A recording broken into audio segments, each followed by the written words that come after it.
Bonjour! Au Gosset de bois cette semaine, j'installe les planches des murs extérieurs.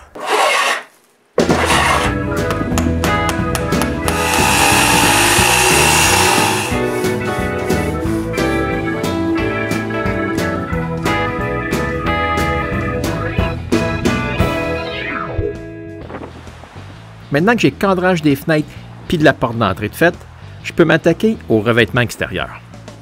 Pour ça, on a acheté une pile de planches de pin. René les nettoie toutes, puis moi, je les vaporise d'un fini extérieur.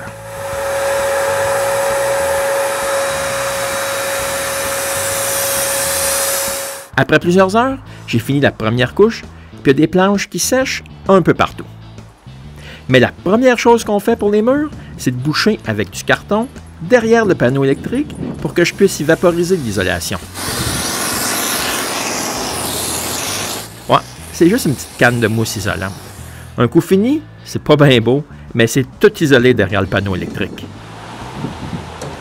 Après, on peut installer les moulures d'égouttement au haut des portes puis de toutes les fenêtres.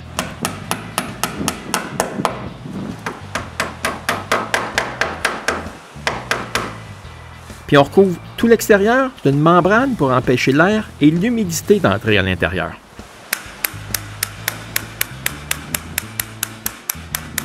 Avec une brocheuse électrique, ça va pas mal plus vite. Quand on a fini, ça a l'air de ça. On va maintenant commencer à poser des planches. On commence par la planche du centre entre les fenêtres. La première chose qu'on fait, c'est de faire les entailles pour les fenêtres.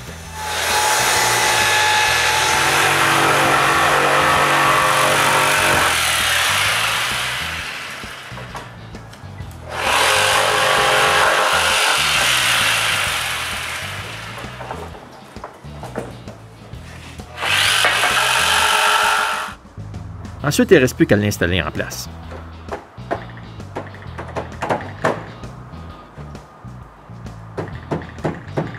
Ensuite, on coupe une autre planche.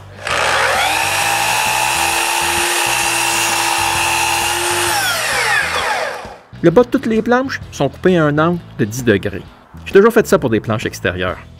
Je sais pas si c'est une vieille histoire de mes mères, mais ça empêche l'eau d'entrer dans le bois de boue quand l'eau glisse sur la planche. L'eau est forcée de tomber par terre parce qu'elle ne peut pas remonter l'angle de la planche. Mais après chaque coupe, on met une couche de fini sous les planches.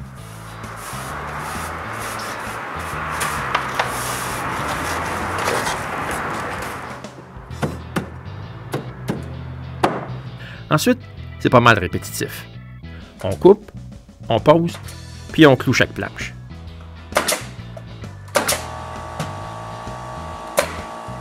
C'est pas mal long.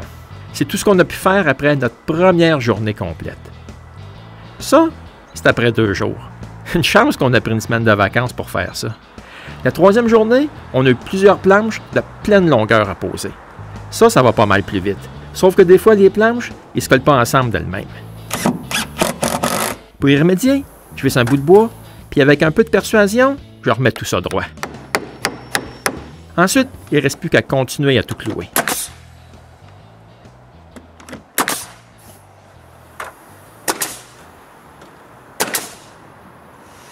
La seule chose difficile de ce côté-là, c'est le contour des 2 fenêtres.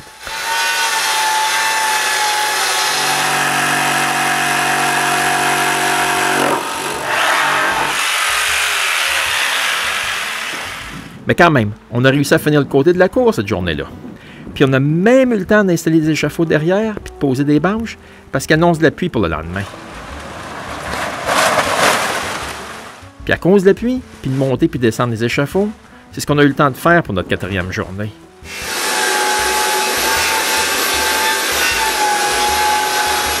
Mais les coins sont pas faits. Donc, il faut que je coupe 2 planches avec des angles de 45 degrés.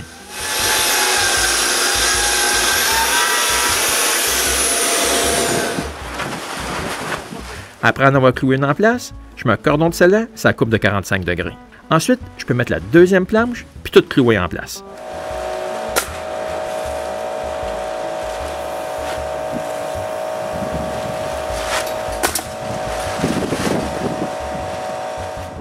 Puis voici mon coin terminé. Ah, c'est pas pire.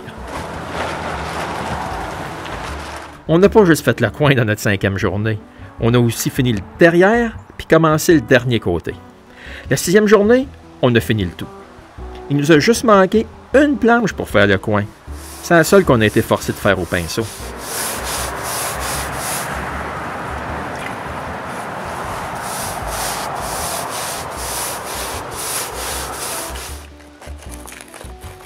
Ensuite, je coupe l'excédent qui dépasse en bas des planches, partout autour de l'atelier.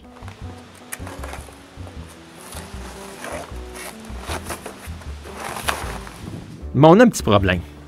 Il commence à faire pas mal froid dehors. Il faudrait bien poser les fenêtres qu'on a achetées pour le pignon avant, puis on va aussi poser celles de ma voisine. J'en ai commandé des neuves pour les remplacer plus tard. Donc, la première chose que je fais, c'est de me couper des moulures pour toutes les fenêtres du pignon avant.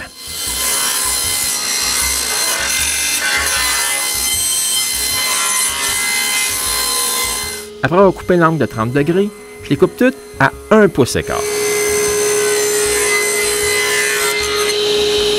Ensuite, je les coupe aux bonnes longueurs. Puis je peux checker tout ça, c'est cadrage eux-mêmes. Une chose que je peux te dire, c'est que le ciel, il est pas mal beau. Quand toutes les moulures sont coupées aux bonnes dimensions, on commence l'installation des vitres. Je commence par mettre un cordon de silicone à l'intérieur des cadrages. Pendant ce temps-là, René prépare la vitre. Je mets 2 espaceurs qu'on a récupérés des fenêtres de la voisine, puis René peut me passer la vitre. On s'est acheté des ventouses pour nous faciliter la tâche durant la pose des vitres. Maintenant, j'ai juste à mettre la vitre en place puis l'asseoir dans mon cordon de silicone.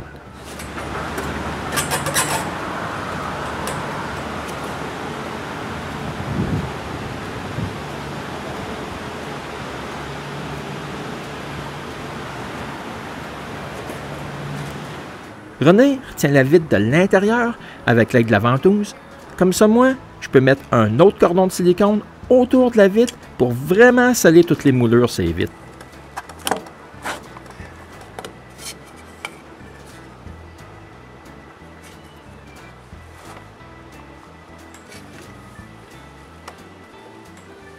Ensuite, je visse les moulures avec des vis de laiton.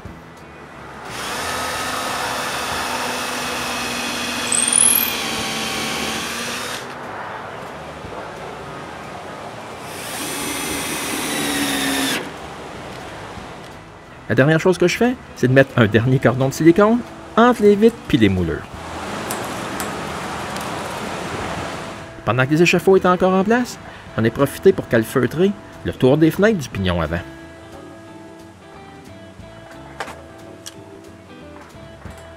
Il faut maintenant qu'on s'attaque aux autres fenêtres. La première chose que je fais, c'est de couper des moulures qui retiendront les vitres des portes.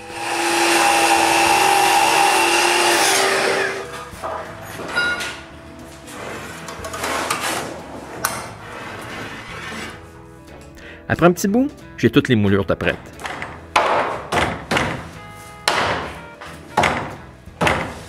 Mais je commence quand même par poser les vitres des autres fenêtres en premier. Étant donné qu'on va les changer bientôt, je les fixe sans silicone, puis j'utilise seulement 4 vis.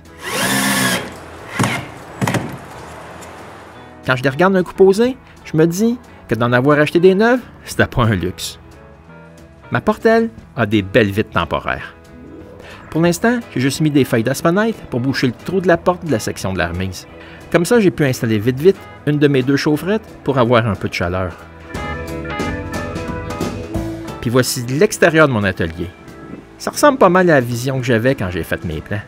Mais je pense que c'est encore mieux. Merci, puis on se revoit bientôt pour commencer l'intérieur de mon atelier au gosse de bois.